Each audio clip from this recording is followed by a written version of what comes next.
Well, hello. I'm just checking myself here. Okay. Well, hello, everyone. It's your girl, Gabrielle. Welcome to a brand new episode of Hot Topics. And depending on when you are watching this episode, if you are watching or listening, I gotta remember video and audio. If you are taking in this episode on June 20th, 2022. Happy Juneteenth observed, I think. Which brings me into the topic for the episode. I'm just going to go right ahead and tell you the topic for our episode. The topic for our episode is Juneteenth. Okay, now, now that you know the topic of the episode, I'm going to bring it back. Welcome to our show, Hot Topics. This is the show where we like to have those real conversations. We like to take that kitchen table talk and we like to put it all out there in the open, all for the purpose of education and learning. And today I am looking forward to this topic because today we are going to talk about Juneteenth, right? So Juneteenth just became a federal, well, not just became, but Juneteenth became a federal holiday last year. And today, I guess technically today we are celebrating it in full force, right? So you may have noticed that the post office is closed. People are taking days off. I'm not sure if schools are closed, but today is the first full force 100% celebration of Juneteenth as a federal holiday. And we're here to talk about it. So we're here to talk about the history, how we got here, and what does this mean for us going forward. So I am looking forward to having this discussion, and I have a guest with me who is going to help me with this conversation. Her name is Difernt Caldwell, and I am going to tell you about her. So I'm just going to get right to it. Who is Difernt Caldwell? Let me tell you who she is. So, Difernt Caldwell was born on December 15, 1990, in Houston, Texas, Fifth Ward, overcoming homelessness and foster care. She had a normal childhood up until the time she was around the age of 11. Then, her and her family ended up homeless. For the next 3 years, Difernt and her family would live in various places, including strangers' houses, cars, parks, bus stops, shelters, and even a crack house. At the age of 14, she was secretly placed in foster care, and after the first 6 months of being in the system and trying to get out, give me 1 second. I'm just going to do this small thing here. Okay. She discovered that in the state of Texas, small foster kids who aged out of care, college tuition fees were waived. A light bulb went off in Different's head. She then used her street smarts to elevate her book smarts, in which led to Different beating the odds. She is now an alumni of Sam Houston State University and a member of the Beta Theta chapter of Pi Chi Theta. She graduated receiving her BA in International Business with two minors in Economics and Business Communication and her master's in Entrepreneurship. She is also a Texas real estate agent. She has a love for traveling and has visited over 50 countries and participated in amateur kickboxing. Her hobbies include reading, watching Shark Tank, journaling, meditating, biking, ATV riding, zip lining, and hanging out with her best friend, who is her nephew. Different always knew she was meant for greatness, however. She understood to become the person she was meant to be, it would take fixing her inner issues that plagued her past. It was not until she found the courage to do something about her depression and dismissed the notion that Black people don't do therapy. While in therapy, Different was encouraged to channel her negative experiences into a positive outcome. All right. And for those of you watching this on screen, her contact information is at the bottom of the screen. And I do want to shout out that she has a book, which we are going to talk about later. You can purchase her book on her website. All right. So without further ado, I'm going to bring Different to the stage. Hi, Hey, Different. How you doing today? thank you so much for having me. I'm so happy to be here and to share a hot topic with you.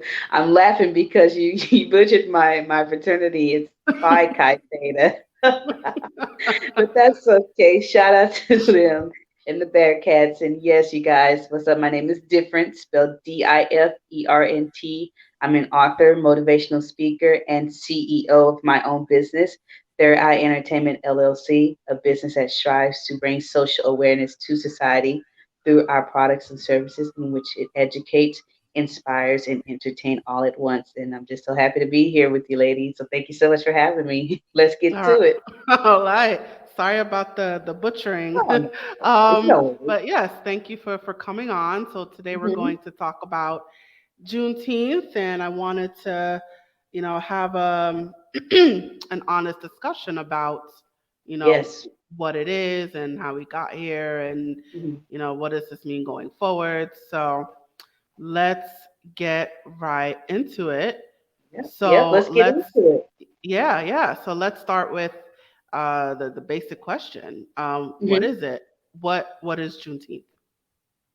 So Juneteenth is the name that's what it's been titled for the day that slaves found out that they were free from slavery.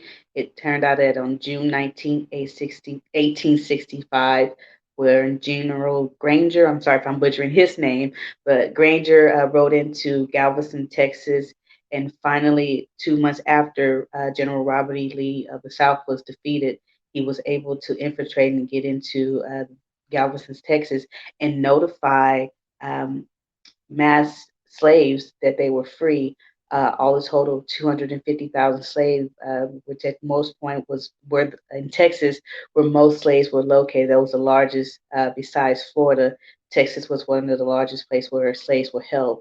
And so General Granger was able to get there and notify the slaves there, around 250,000 thousand dollars for people, or slaves, if you will, and they led the revolution in spreading the word of their freedom to other slaves in different southern states.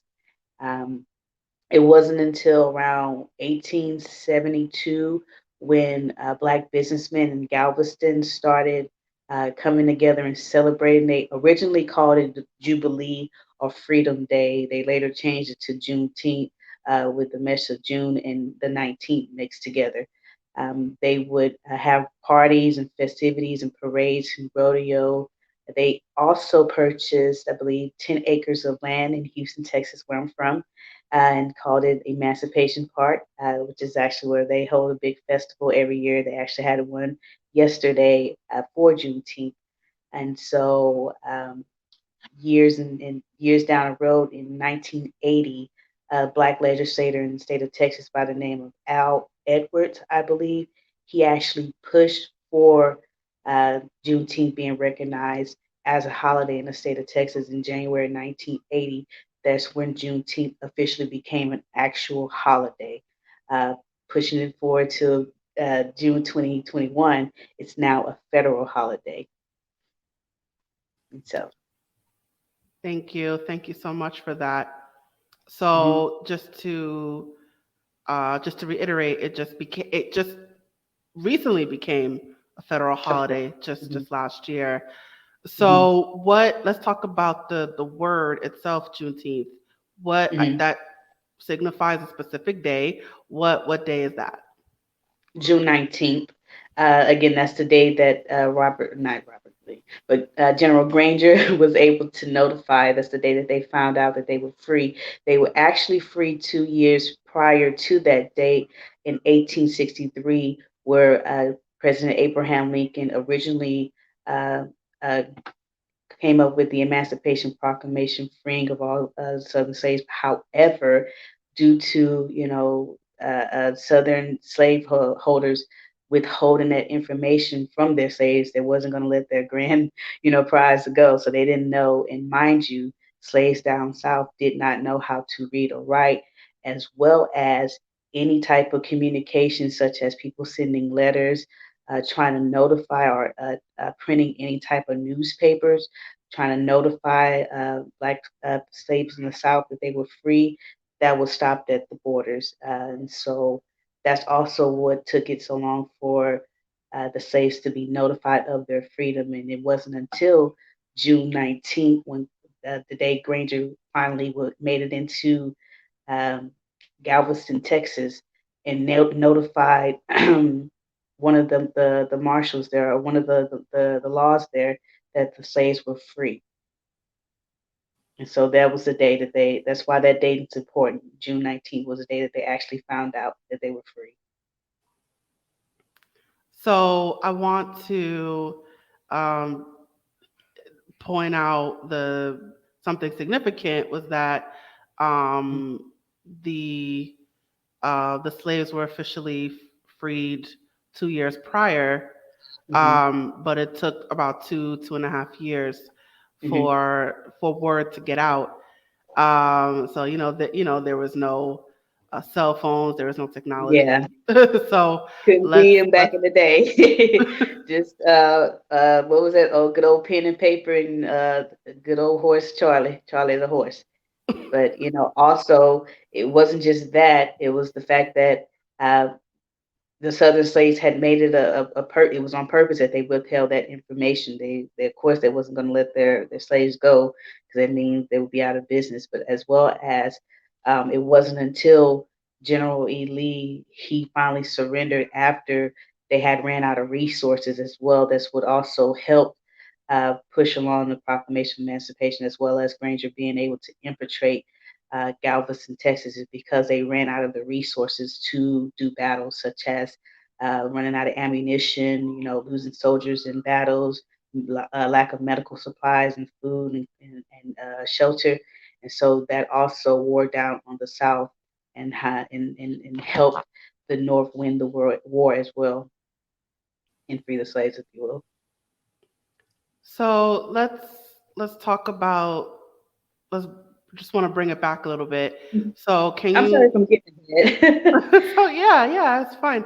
So let's go back to the 2 year part. So why did it take so long for why did it take 2 years? What was going on in that time? Well, doing my research, Gabrielle, I found that again, these were the main reasons what prolonged slaves in the South being notified of their freedom was again the majority of all white slaveholders purposely withheld that information. They were well aware that they were free, but they didn't want to let them go. They were under the command of General E. Lee, Robert E. Lee, not to let the slaves go and to fight to the last of them. And so that was a big part of it. Of course, the second part of it being that slaves were, illiterate. They did not know how to read or write. So even if information such as, the newspapers or people writing letters to down south, even if they were able to make it in, they couldn't. It wouldn't. It was a moot point because slaves couldn't read or write, so they wouldn't know what they were looking at. Also, again, lack of communications, or the various resources with communication. It took a long time for news to travel in itself. And so mind you that there's a war going on, so not many messengers are trying to go back and forth and spread the news of the slaves freedom, on only people such as Harriet Tubman when she did the Underground Railroad. Of course, people who helped her and other abolitionists that helped. They also, would go on these runs, risking their lives, trying to notify people of the South of their freedom. Um, but again, those were the main issues and problems. Slaveholders withholding the information, illiteracy, as well as lack of resources when it came to traveling and communication. It just took a long time for word to get around.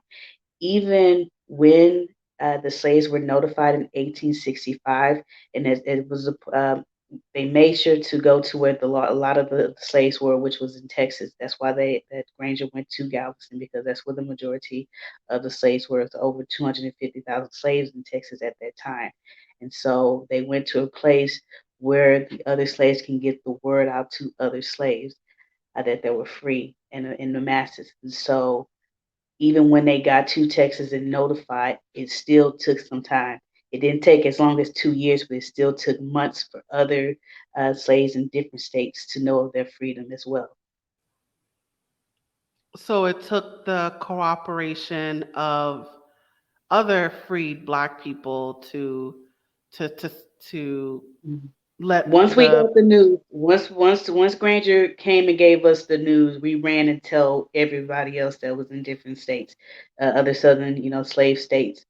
But keep in mind that it was risky as well, and so it still took a while. But you know what was done was done. You couldn't unring a bell. Once they hit Texas, it spread like wildfire, if you will, because that was where the masses of the slaves were. so Texas was the last state to receive the news, correct? I wouldn't say the last state, but it was the important state to give the news. It had the most slaves too. They could have gone to any other state, but when they finally infiltrated Texas or went to Galveston, that's where I guess the catalyst of the bug was planted, if you will, for it to spread because that's where most of the slaves were. Hmm. If that makes sense. Right. So the majority of slavery was in Texas. So they traveled to all the other states, So but once the Texas. slaves in Texas were notified, then they went to different states, or they when they once they were able to their freedom and get out and about and were traveling through other states, they notified all the other slaves, hey, you free, spreading the words. I think most of them, I want to say I think, but doing my research, found that some of them, even once they found out their freedom, that they were free and they made it to the north, they joined in, part of the abolitionists or, groups to come back and notify other slaves of their freedom in the South. They started to, come together and be more organized with notifying it afterwards. Hmm. Interesting. Interesting. All right. So bring it back. Let's bring it to today. Mhm. So, what do you think the significance is of this holiday being a federal holiday? What do you think it means for us? I think it's the tip of the iceberg as far as an acknowledgement goes and a step towards reparation for us when it comes to whites admitting the injustice and racial hardship that Black people have faced. It's a start, and they need to keep going. Um, I can appreciate, now being off and celebrating a day that acknowledges, all the hardship that we've been through and hopefully in acknowledgement of the hardship that we're still going through and in ways and hopes that we can come up with to create a change and stop going through what I could call a systemic um, pandemic or endemic, if you will, something that's, I don't know. I don't want to say anything that's gonna sound too radical. So just try to say I'm a little mind my p's and q's if it will. So feel free to jump in and say it together. No, I mean, you say whatever you want to say. It's hot topics. But yes, I Oh guess my yeah, my yeah. if you want to get radical, it's up to you. I Um mean, y'all need, FBI coming knocking at my door. But although this book, some people will think it's radical, it's not. It's just I'm one who likes to, push the envelope or ring the bell and make you think, if you will. I'm that type of person, and so hopefully with this holiday Juneteenth finally being recognized as a federal holiday now, when people ask, well, hey, why is there no work day on Juneteenth? Now it's up to us to explain to them why. That's our opportunity to spread the word. It's people ask the question, what's it going to take, for people to understand and see our problems or what we're going through? Put it in their faces. Let them know every chance that we get, every opportunity that's given to us. You know, they may not like the fact that they're celebrating Juneteenth, but I guarantee they're not complaining that they don't have to go to work now because of us. And so it's little things like that over time, it's my hope and prayer that when we have these conversations and push these envelopes and talk about systemic racism and injustice. And over time, we can create systemic change. Quite frankly, I'm tired of talking about systemic racism. I want to talk about systemic change. And so, which is why I wrote my book. Um, it's a book, like I said, it's meant to, get you thinking, but it's also it's a means to end. It's a point to it. And so, yeah. Yeah, and I I don't think want to get too off topic, so I want to wait till you ask the questions before I yeah, move on. yeah, and I think you brought up a fair point. I think because I, to be honest, I didn't really know too much about this holiday either, and so it's like in recent years I started learning about it. So I think the fact Mhm. that um, while I am a little suspect about how this became a federal holiday, um, Mhm. I think the fact that just like I was saying today is we're celebrating in full force. Like Mhm. now, people of all races are forced to think like, whoa, like what Yep. is the meaning of this holiday and the usual commercialism. I mean, I don't really Mhm. care. I don't really care about the commercial. Listen, if Walmart wants to do a Juneteenth ice cream, you go right ahead. So it's It because make money off of our pay and profit off of our pay? I don't think so. No, some things I disagree with on that. Some they yeah. may take advantage of it, but in any case, it goes hand in hand because whether they're talking about it good or bad, they're still talking about it. Talking about Juneteenth, and so they'll Yeah, run. yeah, and I mean that's it's a fair point. Like why are you commercializing this? But then it's like they do it for every other holiday. It's Yeah. there's Martin Luther King, ice cream discounts, and there's Independence Day discounts.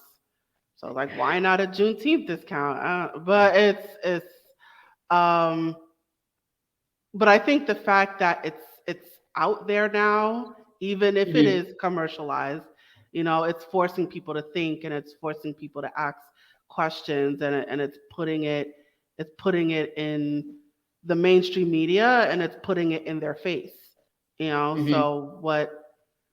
So do you think it's a good thing that it's in people's faces? Oh, absolutely, absolutely. I hate to say bad publicity, but bad publicity is better than no publicity, I say. But in any case, this is a bad publicity. It's like you said, it makes you think. It rings a bell. It asks a question. A lot of people didn't know, why we're celebrating Juneteenth, and now a lot of people out there are asking questions. Well, why we got this day off? And then it's my hope that somebody out there is telling them it's because this was the day that the slaves found out that they were free from slavery. They didn't have to take, beatings and being shackled and chains anymore this day. This was the day. And so it's important, and I feel, whether they, capitalize on it or not, at least it's being talked about.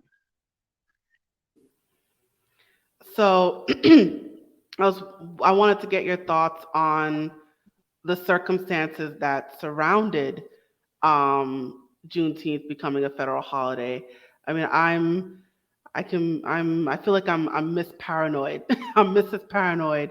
I feel this. Because I This feel is like you're not paranoid because I already know what you're thinking, Gabrielle. This is what you're thinking. They just yeah, made this a federal holiday just to shut our black asses up. That's why. yes. That's what you're thinking, right?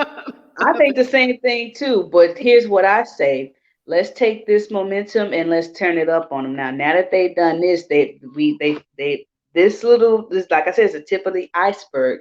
So let's keep the heat on them and keep it going and push for more and we'll get there. Them acknowledging that Juneteenth as a federal holiday is the first step again for them acknowledging that there was wrongdoing on their behalf and then with their people in the past and still in this day, and there is some progress that needs to be made and reparations that should be given. A lot of times, and even though I'm talking about reparations, we probably are, batting a thousand before we get it. But nothing beats a failure but a try. And what if, Gabrielle, what if we're the generation that plants the seed for the next or the next generation? And so we'll get there one day. We just got to keep chipping away at it. No matter how hard, how long it may take, we going to get there. Hmm. So that's a Our, couple our times. ancestors didn't go through none of this in vain, man. So, Yeah, yeah.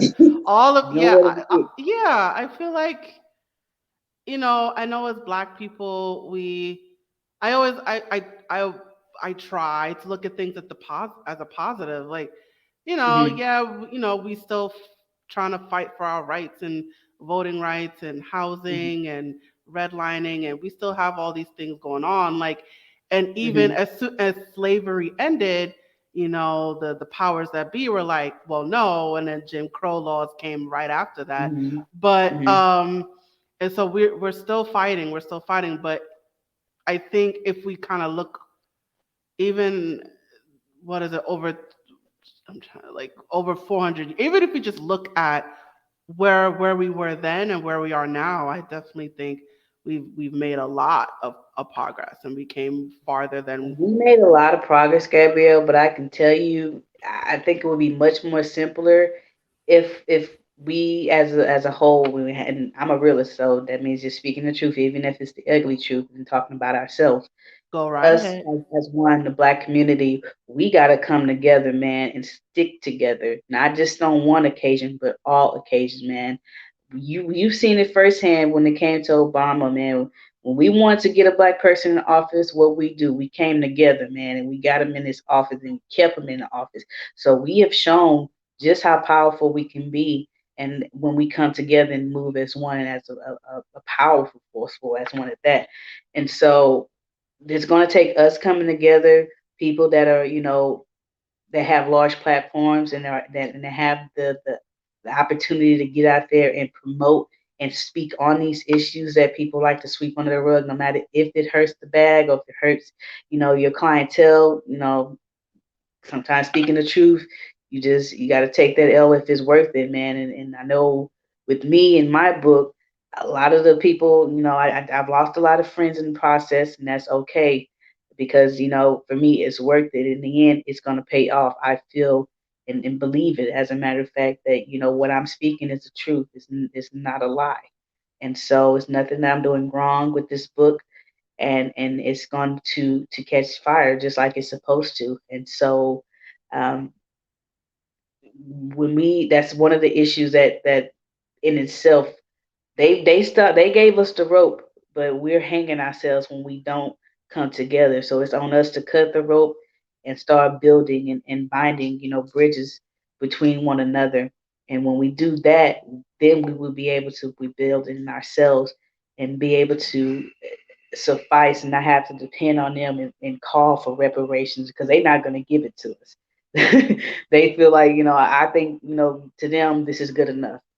And so that's why it's my hope and prayer that, with this Juneteenth being a federal holiday, we keep pushing for more and more recognition and acknowledgement. And hopefully, but that's, it's a long shot to be honest with you. They repay us in some way. But that's going to take us coming together and sticking together and keep speaking on the issue and keep putting it in the face and not letting up off the gas. So it's a couple times that or a few times that you brought up reparations. Can you talk about that? What is it? What are reparations? Well, if anybody's heard that saying 40 acres in the mill, that's basically what they're talking about. Payback for all the hardship that, when the slaves, excuse me, going back to what reparations started was when the slaves were freed. It was stated that in reparation or repayment for all the injustice and hardship that slaves have faced, each man would receive 40 acres in the mill as repayment for what they had been through, and they never received it to this day. Um, it was something that one of the presidents, put out as a statement in source, but technically didn't constitute or put them in any fault finding. But it was some sort of acknowledgement of wrongdoing, if you will. But that's where it started at, that they said that they were going to repay us but never did. And so, centuries later, here we are still waiting for our 40 acres in the wheel. So do you? Because I know um, there's still discrimination. There's still with the redlining and like the housing crisis, and there was like actual lands that were stolen from the slaves, and descendants, they're trying to get it back. So do you think that well, let's before I ask that, what do you think is the appropriate form of reparations? To me, I'm more of, don't just give people money. Don't just give black people money, but just I'd rather you give resources. Exactly, So money and yeah. resources. Well, I say, yeah, money and resources. Every black family or household, or just depending on the situation of that person, should receive some sort of stipend, as well as certain resources, um, to programs, better access, definitely for health care, especially when it comes to mental health, as well as just being able to go to the doctor and buying prescription medicine. And so they can help us or repay us in the ways that they've hindered us. Like you said, with the redlining and the housing, offer Pacific housing, even though they have HUD housing, or the housing vouchers or whatever. Um, More can be done, if you will. Um, I don't want to say favoritism, but yeah, like favoritism. For those who are trying to go to college, waive their college fees for the first 2 years, um, loan forgiveness, or as well as increasing on giving out business loans for those who are black in business and trying to get their business off the ground. Like me, I just started my business last year, and so being able to go to the bank and try to get a business loan without any type of hassling or looking at my credit, or my past history, and that being the reason why I'm denied, that would help if banks were you to not, I'm not saying overlook it, but what's it called, second chance loans or programs. I know that they were out there, but they need to be, I feel, or more options out there for those people who are struggling or trying to get their business off the ground. Mm. So now, what do you say to people that are like, oh, you know, um, black people are entitled. Black people just want us to give them stuff, and they're getting stuff for free. They need to work for their stuff. I worked for everything. Why they gotta just get it for free? What do you say to those people that say that, oh, black people are just getting everything, and they just, they just want things for free, and don't want to work for it? Well, I say, well, I can't speak for all, but I say not all black people are that way, because I've seen, black, white, and Hispanic people that are on, government living and don't want to get off of it. So it's not just black people. And now, for one, coming up, in the environment that I have been, I'm that type of person, whether if I was black or white, I wanted to make it on my own. And so, uh, anybody who knows me knows I've never been that person who takes hands. I've always been that person to get out and get it on my own. Um, but I do hear that a lot, that notion, oh, if black people, how can black people still be faced with racism when they're all starting their own businesses and, doing so well? Well, the fact that, we're finally starting, if a white man and a black man were to walk in a bank and ask for a loan at the same time, and the white man were able to get it quicker than the black man, for whatever reason, they both got bad credit, as well as, or no credit, and but however the white man is still able to get it, that still shows you that there's systemic racism out there. And so, to answer your question, Gabrielle, I don't want to. I don't want to say, contradict myself, but we. Mm, You gotta think about it. Yeah, I don't want to contradict myself, and then but I feel some part of me is I'm a prisoner of hope. I don't want to give up and give in, but I'm also a realist, and so sometimes when you face reality and looking at it, you know, the difference between, like I said, a black and a white guy going in the bank and getting their approval for the loan is the fact that he's a black guy and a white guy. They automatically are going to assume, you know, that this guy or this black man is not going to be able to pay, the loan, or he doesn't have any good credit, or where he's from, he doesn't have good business deals. But what if, like you said, in ways to repay us or to help us, they would offer that type of services to where they help us build credit, loan forgiveness, or and even such credit repairs and programs out there. Hmm. But mind you, again, on the other hand, they don't want to do that because what does that mean for them when we come up? That means that we can overpower them. So they're gonna keep us at bay as long as they can. Mm. And just going back to the history of Juneteenth, it took black people to let other black people know that they were Hmm. free. So in Hmm. some ways that applies to today, in that it takes black Exactly. people to uplift other black people, and we have to, we Hmm. in a way we have to do it for ourselves. But you know what, Gabrielle? I can't say about this generation, this black generation. I think this is a generation that's finally started to get it, the importance of us coming together and sticking together and realizing that it's going to take us to save us. Because we've been waiting so long and expecting for them to go to do it. They're not. That's what I've learned as when I was getting my mental health in check. That's what I've learned. What I went through as a child, it may have may not been my fault. It was out of my control. But as an adult, it's on me to fix. It's my problem to go and fix. So in retrospect, with the black community, what the white folks have done to us, it is not our fault. It was out of our control, but it is our problem to deal with, and it's on us to fix. Don't expect for them to fix their right their wrongs because they're still in denial about it. You can't right or wrong when you don't want to accept the wrong that you've done. And so let's free ourselves from that mental bondage. Let's get out of that notion that, hey, they're gonna pay us back, or we don't just talk about it, and let's just figure out ways of us coming together, sticking together, and coming up with a plan to help us thrive and elevate within our community.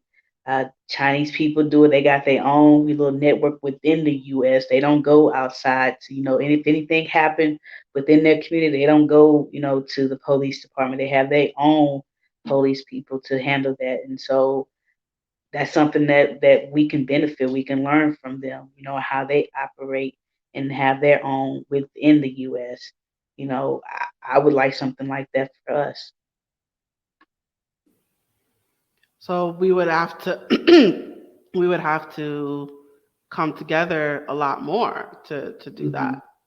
More black businesses coming together, networking and socializing and building, that chain of interest, as well as it was, and I will say this, it did happen once. We did have that once back in 1921. For those who didn't know about the massacre of Tulsa, Oklahoma, where they bombed a wealthy black oil community, and they destroyed it.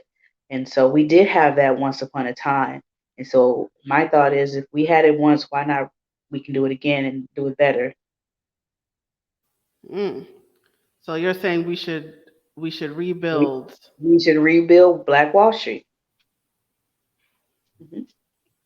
but then there isn't there the fear of being bombed again? Well, it's different times now. That was 1920s. It's 2022 now. I don't think us black folks are gonna go for that now. So Yeah, it that's a bit, happened. and it's actually over 100 years ago. It happened 1920, 21, excuse me. So it actually made 100 years last year that happened, and so 100 years later, it's time to rebuild. Pick up the pieces. Hmm. And then just be smarter about the haters. Hmm. Yeah. Yeah. So I just let me just get to this before we close. So, what does this mean now that Juneteenth is a federal holiday? What does this mean? What do you think? I want to hear your thoughts. What do you think it means for the future, for the next 5 years, 10 years? Um, it's a start. Hopefully, within the next 5 years, we have made much more progress. Now taking more initiative, acknowledgement, of wrongdoing in the past, as well as wrongdoing that's going on now and in the present. With the death of unarmed Black people, being killed by police officer. That's still a form of, slavery, if you will, or a reminder of the yoke that we used to have on our necks. And so it's my hope within the next 5 years, man, this next generation that's coming up, keeps the fire lit and keep it going. And I'm a part of that. So it's on me too, as well, to keep it going and keep pushing that envelope and keep it in their faces and let them know, we're not going anywhere. They brought us here, so they have to deal with us. And so, with my, as well as within the next 5 years, with my book, promoting it and getting the word out and spreading the message and, having that become a number one bestseller and it being turned into a mini series and people learning and being educated about, our past and what we went through and hopes. And talking about, a better future and coming up with ways to combat systemic racism and injustice in America. That's my hope. All right, awesome. All right. So we gotta wind things down now. So do you Mhm. have any final words of wisdom that you'd like to share with our audience?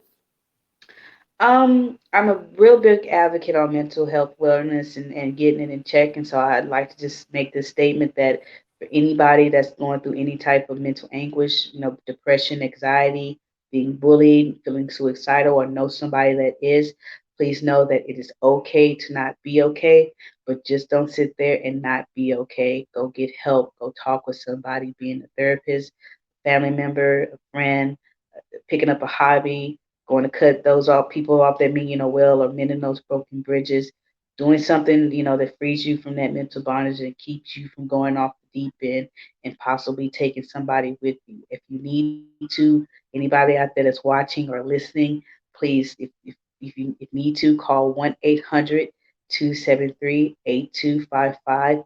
That's the crisis hotline number, or you can text 741-741, or you can go online to mentalhealthishelp.us.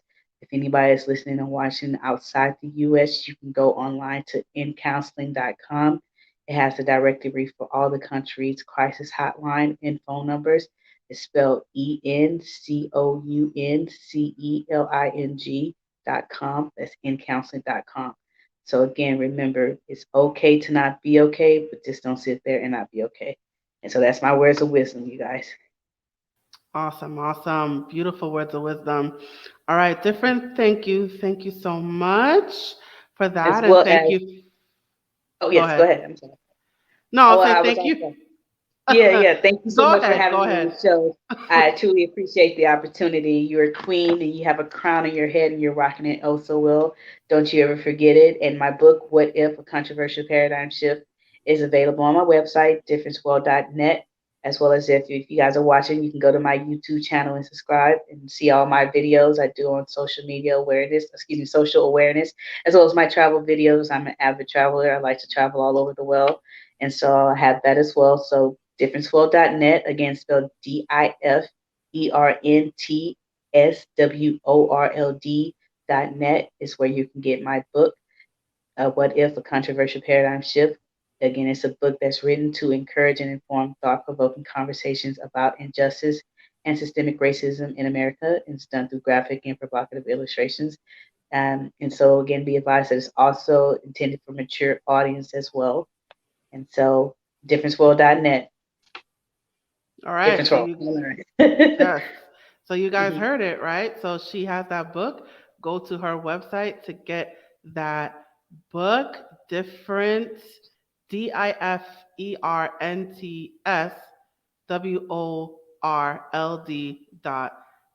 So go to her website and get that book. All of this information, of course, will be in the description. So in case you Mhm. missed that, don't worry. Just take a look at our description. All of that information will be there. I do want to mention that she is, as she already discussed, but she is on social media, you guys. So she's on Facebook, Twitter, Instagram, and YouTube. So definitely check her out on all of those accounts and follow her on all of those accounts. So if you want to learn more about her and her business, please check her out. Do you want to talk about your business a little bit? Sure, yes, definitely. Again, my business, Third Eye Entertainment LLC, is a business that strives to bring social awareness to society through our products and services in which we educate, entertain, and inspire all at once.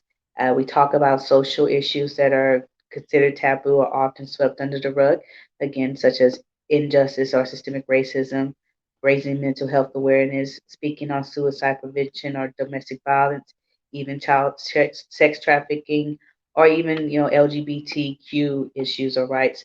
We speak on it all. And as far as our first product, I just mentioned my book being "What If: A Controversial Paradigm Shift." Again, it's a book that brings thought-provoking conversations, and it pushes the envelope. Um, it makes you think. I also must state that for those who are out there and that get a hold of the book and that feel that it's a tool that's can be seen for black people to uprise against white people. No, it's not. It's just simply a book that's meant to start the conversation that needs to be had and push the envelope. It's my hope and theory and my hypothesis is when we have these conversations, these constant and consistent conversations, then over time we can create systemic change. And so that is what Third Eye Entertainment is all about, pushing that envelope, bringing awareness, and doing it in an entertaining and educating way at once. Awesome, awesome. Thank you so much for that. All right, so I want to make sure we get this in. I wanted to play your video. So I wanted Sure, to yeah.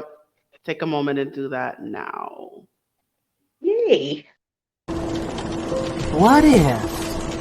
What if in 1619 Africans started dealing in slave trading? The tables were turned around. What if they kidnapped millions of Englishmen, women, and children from their homeland and brought them to America on a slave ship? What if a controversial paradigm shift is a book written to inform and encourage consistent, thought-provoking conversations about injustice and systematic racism in America through graphic but provocative illustration? What if provides a different perspective by detailing controversial deaths and events as four categorized paradigm shifts: historical, political, precedent, and hypothetical. Oh, that was brief. Okay, there you go. All right. So different. Thank you so much Whoop, there it for is. joining me today. How you like that? Oh, yes, yes. All right. Hmm. So thank you again for joining me today. Yes, thank you so much, Queen, for having me. And again, you guys, remember my motto for Third Eye is manifest, plan, prepare for whatever it is in life that you want, and it will surely come to you guys. Different swell, come and learn. Thank you so much, Gabrielle, for having me. All right. Awesome. All right. I'm gonna place you backstage and off camera. All right. And now it is just you and me, guys. So let me tell you what it is. All right. So we have reached the conclusion of our episode. Thank you so much for joining us today. So, wherever you are feeling my vibes right now, whatever platform that it is, whether it's video or audio, please check out our other episodes and don't forget to subscribe. Subscribe, like, follow, whatever that button is. Stay in touch with us. Press that button. And while you're at it, let us know what you thought about this episode by leaving a comment in the comment section or in the comment thread. I would love to know your thoughts about this episode. And as a reminder, this web series is a production of A Step Ahead Tutoring Services. So if you would like to learn more about our company, our services, the things that we have to offer, check us out. Our website is www.astepaheadtutoringservices.com.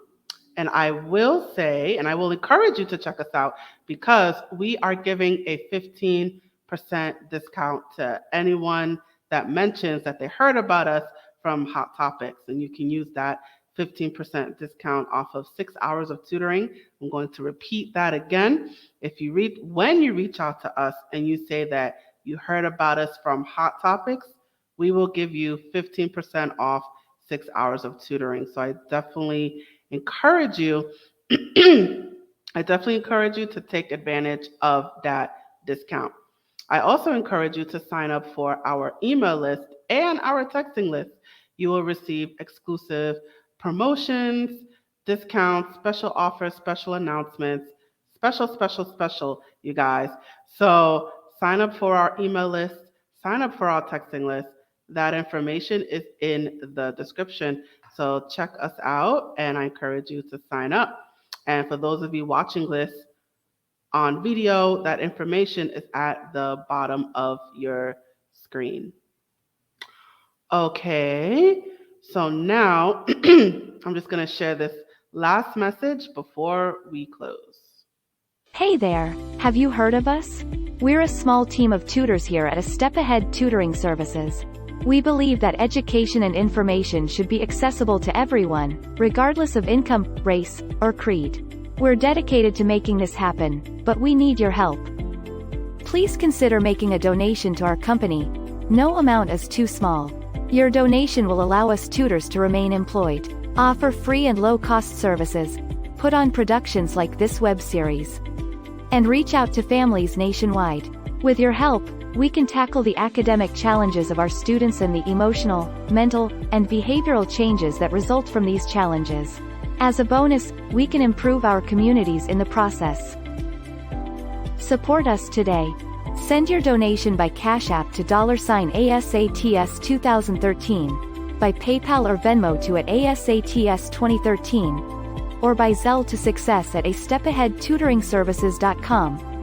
For our Facebook Live viewers, you can also send us a star. Your support means a lot to us. Please note, we're a for-profit company. We're not a charity. Your donation may not be tax deductible.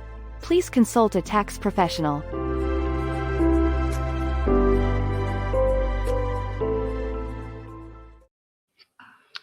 All right, you guys, and we are done. So thank you so much for joining me today, and happy Juneteenth, you guys. So I look forward to seeing you at the next episode. Thank you again. And now I am signing off. Bye.